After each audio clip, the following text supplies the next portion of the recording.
우리가 그 사람들의 나쁜 언어 습관이나 또 잘못된 또 부적절한 말을 사용하는 그 언어 행태들로 인해서 사람들이 얼마나 심각한 피해를 입는지 또 얼마나 마음 아픈 일들을 경험하게 되는지에 대해서는 제가 뭐 특별한 예를 들어서 설명하지 않아도 아마 여기 계신 분들이라면 한 번쯤 그 이상 다 경험들을 해보셨을 것이다 라고 생각을 합니다. 여러분, 우리가 말을 사용할 때에는 분명한 예의가 필요합니다. 이 남녀노소를 가리지 않고 또 지위의 높고 낮음과 상관없이 우리가 말을 사용할 때에는 예의와 범절이 필요하다라는 것이죠. 그렇기 때문에 말을 한마디 내뱉을 때에도 우리는 그 말을 선택함에 있어서 늘 조심해야 합니다. 왜냐하면 우리가 한 번 내뱉은 말은 결코 되돌릴 수가 없기 때문에 그렇다라는 것이죠. 더군다나 신자에게 있어서 말을 사용한다라는 것은 단순하게 사람과 사람 사이의 관계에 있어서 예의를 지킨다거나 또 관계의 문제에 있어서 그 관계를 원활하게 하기 위한 방편이 아니라 이 말하는 것이 바로 경건의 중요한 잣대가 되기 때문에 그렇다라는 것입니다. 여러분, 신자들에게 있어서 가장 중요한 언어 사용의 원칙이 무엇일까요? 저희가 지난번에 야고보 1장을 살펴볼 때 제가 진정한 경건이란 무엇이라고 말씀드렸습니까? 기억들을 하실지 모르겠지만 진정한 경건이란 사람의 입에 뭐를 물리는 거라고요? 재갈을 물리는 것이 진정한 경건이다라고 야고보 사도가 우리에게 말씀해 주었습니다. 이 말은 뭐냐면 내가 진짜 저 사람에게 이 말을 꼭 해줘야 되겠다. 지금 이 말을 저 사람에게 해줘야 할 때라고 느껴지는 그 순간에도 말을 하지 않는 것이 뭐라고요? 경건이다라는 것입니다.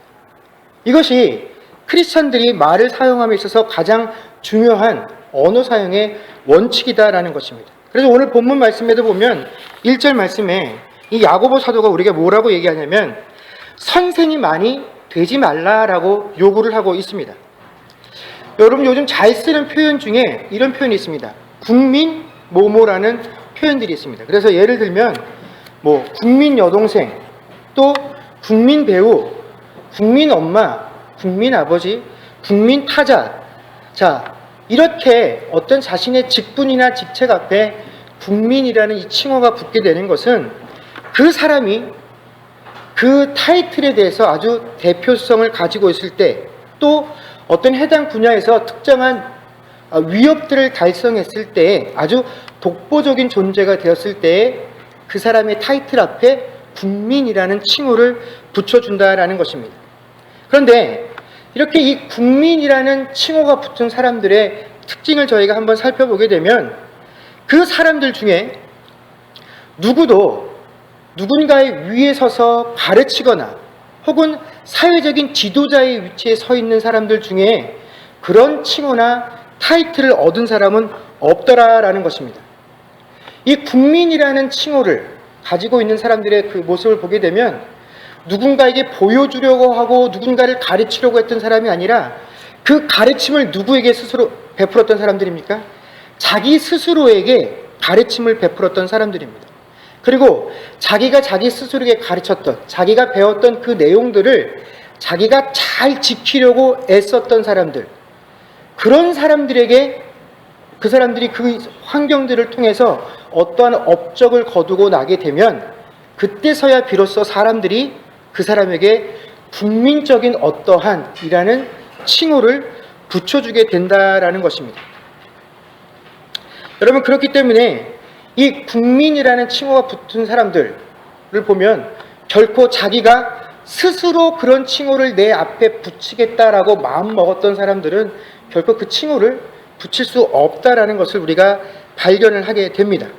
그리고 일단 그 자신의 직업이나 자신의 타이틀 앞에 국민이라는 그런 호칭이 붙게 된 사람들은요, 자신이 일하고 있는 분야뿐만 아니라 일단 자신의 이름 앞에 그것이 붙게 되고 나면 자신의 직종과는 아무런 관련이 없는 불특정 다수의 사람들에게조차도 자신이 쌓은 그 업적 때문에 자신도 영광을 받을 뿐만 아니라 많은 사람들에게 존경을 받을 수 있는 그런 지위에 오르게 된다라는 것입니다. 그래서 그 사람이 하고 있는 일이 특별히 나와 관련이 없다고 할지라도 우리가 그 국민이라는 타이틀이 붙은 사람의 삶의 모습들을 보면서 야, 저 사람 참 우리가 본받을 만하다, 저 사람 참 우리가 존경할 만하다라고 그 사람이 우리의 선생이 되려고 하지 않아도 우리가 스스로 그를 우리 삶의 롤 모델로 삼고 그에게서 좋은 점을 발견하고 그것을 닮아가려고 애쓰게 된다라는 것입니다.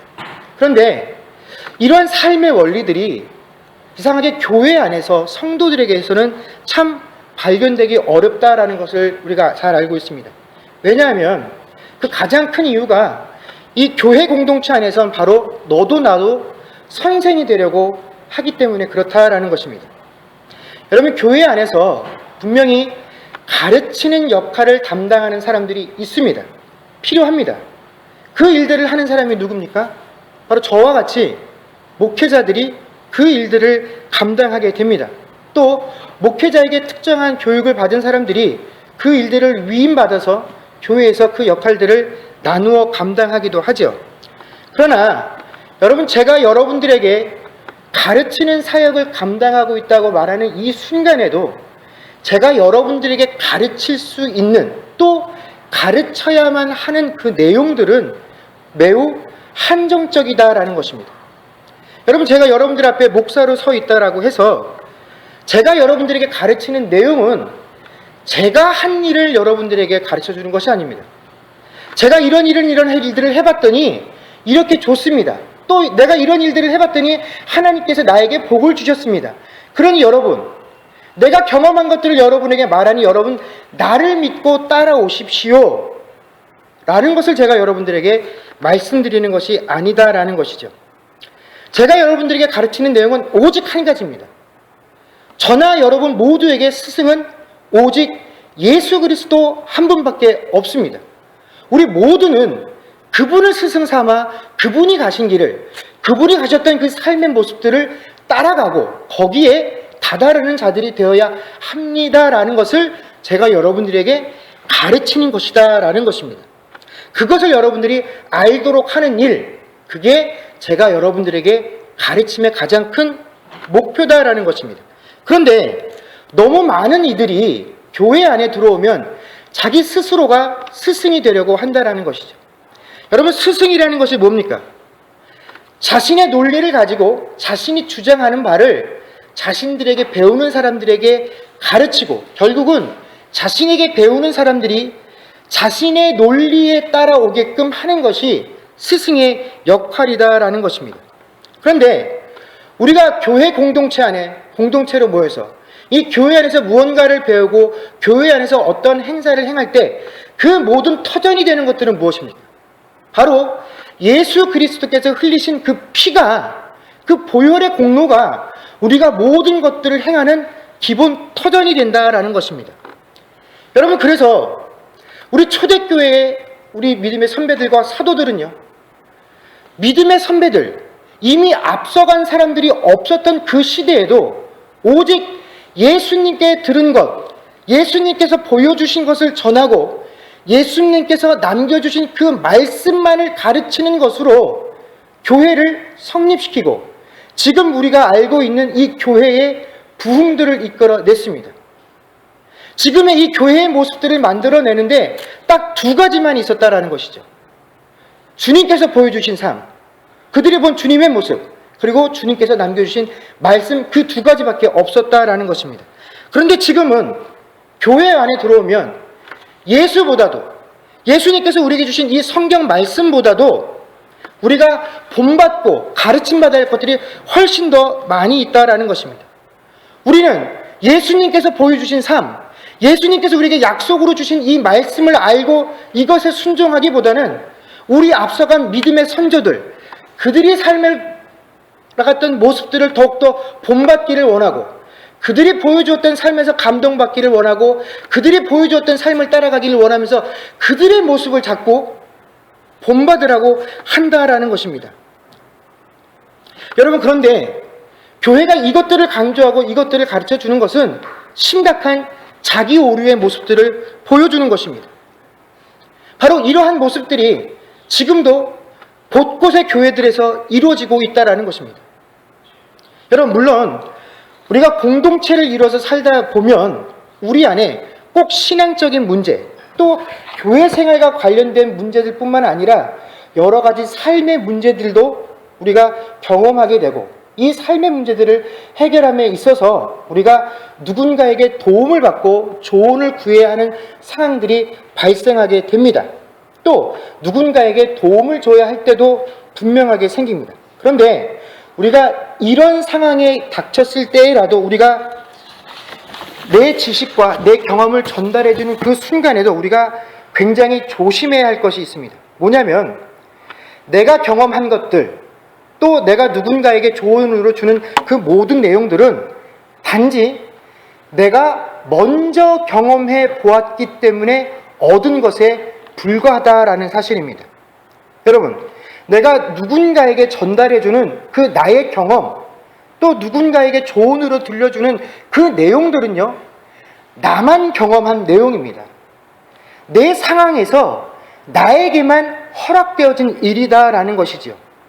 이 땅에 나 말고 세상에 많은 사람들이 경험하고 있는 그 수많은 경험들과 조언들 가운데 아주 작은 하나의 파편에 지나지 않는다라는 것입니다. 그런데 우리가 자꾸 그 사실을 잊어버리고 내가 누군가에게 도움을 주고 누군가에게 조언을 할 때 내 가르침과 내 조언을 마치 진리인 것 같이 생각하라고, 그것을 나에게 듣는 그 대상이 꼭 이것을 따르도록 하는 것, 꼭 내 내용을 받아들여서 용납하는 것에서 자기가 만족을 누리려 한다라는 것입니다. 그래서 내가 경험한 그 내용들을 마치 어떠한 사람에게라도 들이대면 다 그 문제를 해결할 수 있습니다라고 할 수 있는 일반적인 법칙으로 만들려는 그 유혹들이 우리에게 다 있다라는 것입니다. 여러분, 다른 이들은 그 똑같은 문제에 대해서 나와는 전혀 다른 경험을 할 수 있다라는 것을 우리가 알아야 합니다. 나 아닌 다른 사람은요, 이 똑같은 문제에서 나와는 전혀 다른 결과를 얻을 수 있다라는 사실을 우리가 알아야 합니다.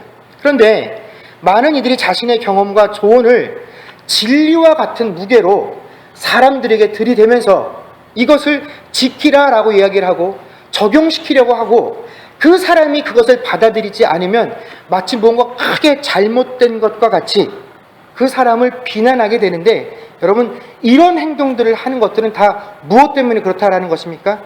자기 스스로 선생이 되려고 하기 때문에 이러한 행태들을 우리가 갖게 된다라는 것입니다. 여러분, 왜 그렇다면 사람들이 선생 되기를 좋아할까요? 왜 특별히 오늘 야고보 사도가 교회에 있는 성도들에게 너희들은 선생이 많이 되지 말라라는 이런 요구를 우리에게 했을까요? 이 교회 안에 있는 사람들이 특별히 선생 되기를 좋아하는 이유가 뭐냐면, 자기 스스로를 판단하는 자의 위치, 심판하는 자의 위치로 세울 수 있다라고 착각하기 때문에 선생이 되려고 한다라는 것입니다. 여러분, 누군가에게 조언을 한다라고 생각하면서, 내가 누군가에게 도움이 되는 말을 한다라고 하면서 그 사람의 잘못들을 조목조목 짚어내는 것에서 기쁨을 누린다라는 것입니다. 그 사람의 잘못된 것을 드러내는 것에서 자신의 선함과 자신의 의를 발견할 수 있기 때문에 교회에 다니는 사람들이 스스로 선생되는 것을 좋아한다라는 것입니다.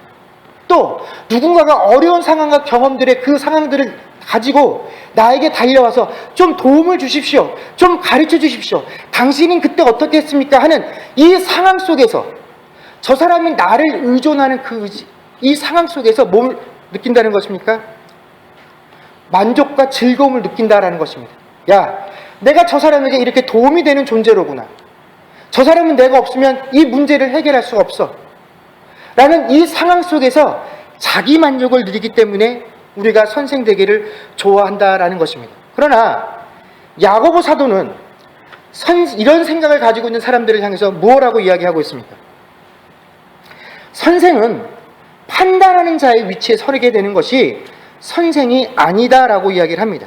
오히려 사람들은 자신의 한 말의 수만큼, 자신이 이야기한 만큼 그대로 하나님 앞에서 심판을 받게 될 것이다 라고 이야기를 하면서 스스로를 선생의 위치에 세운 사람들은 더 많은 것으로 하나님께 판단받게 될 것이다 라고 야고보 사도가 지적을 하고 있다라는 것입니다. 여러분, 늘 이 생각들을 잊어버려서는 안 됩니다. 내가 저 사람보다 좀 더 나은 것이 있다라고 한다면 그것은 단지 내가 저 사람보다 먼저 이것을 경험했다라는 것 뿐이다라는 사실입니다. 그리고 그 경험은 다 다르고 그 경험을 통해서 얻은 결론도 다 다르다라는 것이죠. 그 경험을 통해서 얻게 된 그 은혜, 만약에 하나님께서 그 경험을 통해서 다른 사람은 누릴 수 없는 뭔가 나에게 특별한 은혜를 주셨다라고 한다면 여러분, 그 은혜를 나를 다듬는 도구로 사용을 하십시오. 그 은혜를 다른 사람에게 들이대는 순간에 그것은 은혜가 아니라 뭐가 됩니까? 그 사람을 다치게 하는 흉기가 될 수밖에 없다라는 것입니다. 여러분, 나를 자꾸 누군가를 가르치는 입장에 세우려고 하지 마시고, 하나님께서 나에게 이런 경험과 은혜를 부어주신 것이 내가 꼭 누군가를 가르쳐야 하는 입장에 세우게 하시기 위해서 나에게 그런 은혜를 주었다라고 생각할 필요가 없습니다. 내게 주신 은혜는 하나님께서 나를 변화시키기 위해서 주셨다라는 사실을 우리가 분명하게 기억을 해야 할 것입니다. 이렇게 말하기를 좋아하는 신자들이 유념해야 할 사항이 있는데, 그것이 뭐냐면 그것은 성경이 신자의 혀에 대해서 전혀 긍정적인 평가를 하지 않는다라는 점입니다. 긍정적이지 않을 뿐 정도가 아니라 아주 악한 것이다라고 성경은 우리에게 말씀해 주고 계십니다. 야고보서 3장 6절과 8절 말씀을 한번 보도록 하겠습니다. 자, 우리가 3장 6절과 8절 이 두 절 말씀을 한번 다 같이 읽도록 하겠습니다. 6절 말씀입니다. 읽겠습니다. 시작. 혀는 곧 불이요 불의의 세계라. 혀는 우리 지체 중에서 온 몸을 더럽히고 삶의 수레바퀴를 불사르나니 그 사르는 것이 지옥불에서 나느니라. 8절입니다. 혀는 능히 길들일 사람이 없나니 쉬지 아니하는 악이요 죽이는 독이 가득한 것이라. 아멘. 여러분, 신자들의 큰 착각 중에 하나가 무엇이냐면 자신의 언어 습관이나 이 태도에 대해서 굉장히 긍정적이다라는 것입니다. 이 세상을 살아가는 모든 사람들이 다 알고 있습니다. 사람은 누구라도 다 말에 실수를 한다라는 사실이죠. 이것은 신자들도 마찬가지다라는 것입니다. 우리 신자들이 생각할 때 내가 혹시 말 때문에 죄를 짓는다고 할지라도 내가 죄를 짓게 되는 이 수준은 그냥 말로 실수하는 수준일 뿐이야. 내가 실수를 한다고 할지라도 내 이 실수의 깊이는 세상의 사람들에 비하면 결코 더 악하지 않아, 더 깊지 않아 라고 하는 것이 우리들의 생각이다라는 것입니다. 이렇게 세상의 모든 사람들이 앞에서 저렇게 이야기하고 있는 목사님조차도 말에 실수가 없을 수 없기 때문에 우리는 이 2절 말씀에 보면 우리가 다 실수가 많으니 만일 말에 실수가 없는 자라면 곧 온전한 사람이라는 이 2절 말씀에 대해서 아무도 부담감을 느끼지 않는다라는 것입니다. 이 말을 너무나 가볍게 넘겨버린다라는 것입니다. 그렇지, 아무도 없어. 목사님도 안 되고 나도 안 되고, 목사님이 지은 죄나 내 죄나, 목사님도 실수하고 나도 실수하는데 다 똑같기 때문에 이것의 심각성을 우리가 잘 느끼지 못한다라는 것입니다. 너무나 온전하지 못한 것을 당연한 것으로 받아들이고 살아간다라는 것이죠. 그런데 여러분, 6절과 8절의 말씀이 우리에게 말씀해 주시는 것은, 야, 너희가 구원받고 난 이후에, 이제 새롭게 변화되어진 성도가 된 이후에는 너희의 입술이 너무나 거룩한 존재가 되어서 너희들의 입 안에, 너희들의 입술을 통해서, 너희들의 혀를 통해서 나온 그 말들이 항상 거룩하고 선한 말씀을 하다가 이따금 때때로 너희가 실수로 누군가에게 상처를 주기도 하고 죄를 짓기도 한다라는 것이 아니다라는 것입니다. 너희가 구원을 받았을지언정 여전히 너희가 가지고 있는 너희의 혀는, 너희의 말 태도는, 너희의 말 습관은 전혀 선한 것을 찾아볼 수 없는 악한 존재다라는 것이 성경이 우리에게 말씀해 주는 것입니다. 그래서 6절에서 야고보 사도는 이런 혀를 불의의 세계다라고 우리에게 말씀해 주고 계십니다. 여러분, 불의의 세계가 무엇입니까? 성경에서 말하는 불의의 세계란 하나님과 올바른 관계를 맺지 못하는, 하나님의 뜻이 이루어지지 못하는 공간을 바로 불의의 세계다라고 말을 하는데, 오늘 야고보 사도가 이 성도들의 혀를 가리켜서 불의의 세계다라고 이야기를 해주고 계십니다. 여러분, 어떻게 거룩한 물이라고 일컬음 받고 있는 성도들의 혀가 불의의 세계가 될 수 있습니까? 여러분, 우리가 구원받아서 하나님의 백성이 되었다라는 것은 우리 자체가 뭡니까? 우리가 바로 교회요, 우리가 바로 하나님의 나라인 것입니다. 그런데 어떻게 이 거룩한 하나님의 교회요, 하나님의 나라인 이 성도의 몸 안에 불의의 세계라고 일컬음 받을 수 있는 혀가 존재할 수 있느냐? 여러분들이 선 자리에, 제가 선 자리에서 하나님의 나라가 선포되어지고 하나님의 의가 실현되어지고 하나님의 거룩함들이 드러나게 되어야만 하는데, 이것들이 무너지는 순간이 있다라는 것입니다. 그런데 그 무너지는 순간에 왜 무너졌느냐를 살펴보게 되면 바로 그 이유가 다 뭐라는 겁니까? 신자들의 혀 때문에 그렇다라는 것입니다. 여러분, 신자들의 혀는요, 이 하나님의 나라, 이 의라는 이 거룩한 도성 안에 합법적으로 들어와 있는 적국의 스파이와 같은 존재가 바로 이 성도의 혀 같은 존재다라는 것입니다. 그래서 비록 아군과 같은 모습으로 우리나라에 들어와 있지만 언제라도 하나님의 원수가 조금만 사인을 보내면 그 사인에 부합해서 하나님의 거룩을 해칠 수 있는 그런 존재, 그런 위협적인 존재가 바로 신자의 혀와 같은 존재다라는 것입니다. 그런데 재미있는 사실은요, 교회에 오래 다니면 오래 다닌 사람일수록, 내가 신앙생활을 오래 하면 오래 했다라고 자부하는 사람일수록 자신은 스스로 말의 실수를 극복했다라고 여긴다라는 것입니다. 나는 말의 실수를 웬만해서는 하지 않는다라고 생각을 한다라는 것입니다.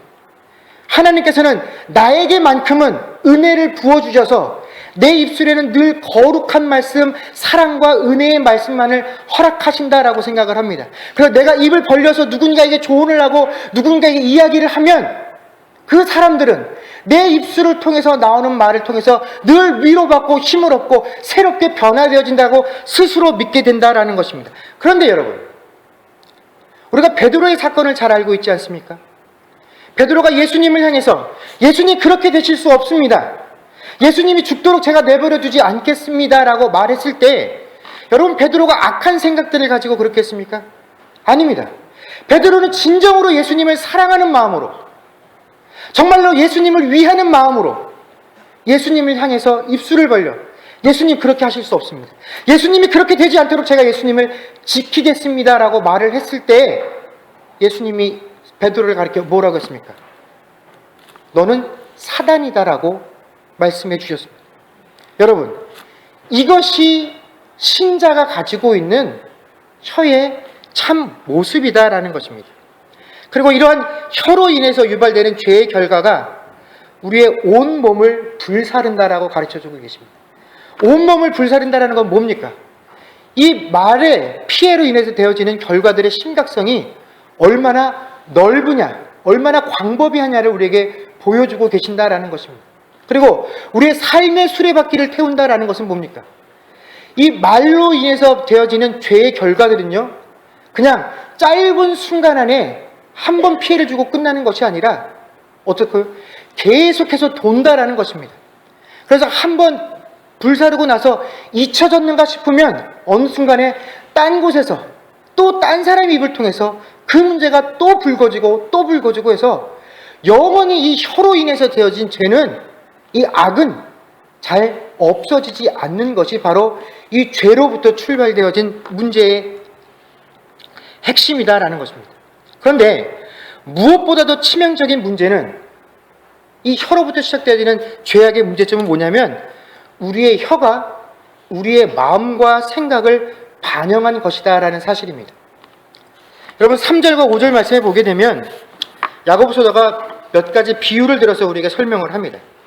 그 비유의 핵심은 뭐냐면 혀라는 것이 아주 작은 지체임에도 불구하고 큰 영향력을 끼칠 수 있는 존재라는 사실입니다.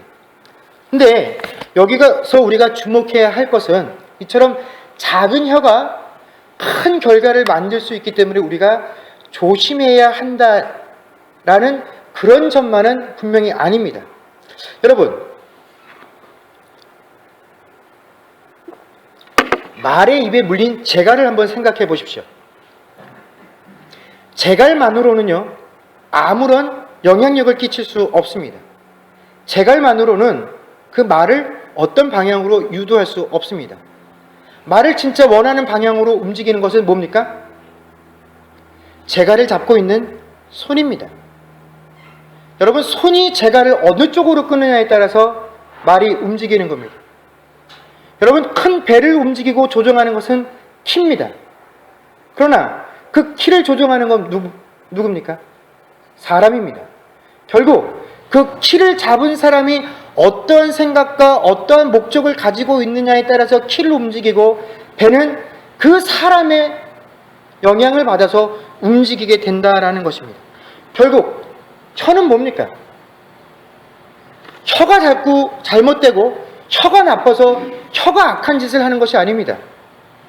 여러분, 말이 잘못되고 말이 악한 것이라서 그 말이 잘못된 것들을, 악한 것들을 쏟아내는 것이 아닙니다. 혀를 움직이게 하는 것들은 우리의 의지이고 그 의지는 우리의 생각과 우리의 마음들을 반영한 것입니다. 여러분, 우리가 누군가에게 악한 말을 했다라고 한다면 여러분, 그건 뭡니까? 내가 그 사람에게 악한 마음을 품고 있기 때문입니다. 내가 누군가에게 상처 주는 말을 했다라고 한다면 여러분, 그것은 내 마음속에 그 사람에게 어떻게 해서라도 상처를 주고 싶은 의도가 있었기 때문에 그 말을 한 것이다 라는 것입니다. 여러분, 제가 지금까지 살면서 경험했던, 제가 지금까지 살면서 들었던 말 중에서 가장 무서운 표현이 뭐냐면 이런 겁니다.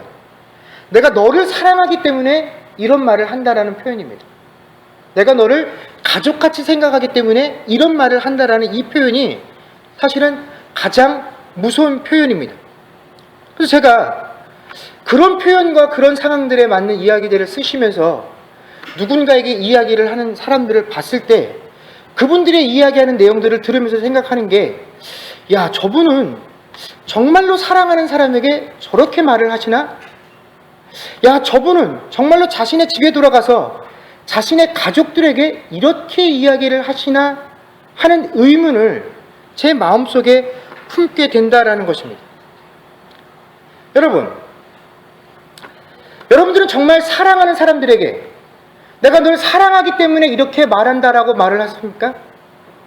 여러분, 정말 집에 가셔서 가족들에게 너희가 내 가족이니까 이런 말 한다 하면서 그냥 가족들에게 있는 말 없는 말을 다 쏟아내십니까?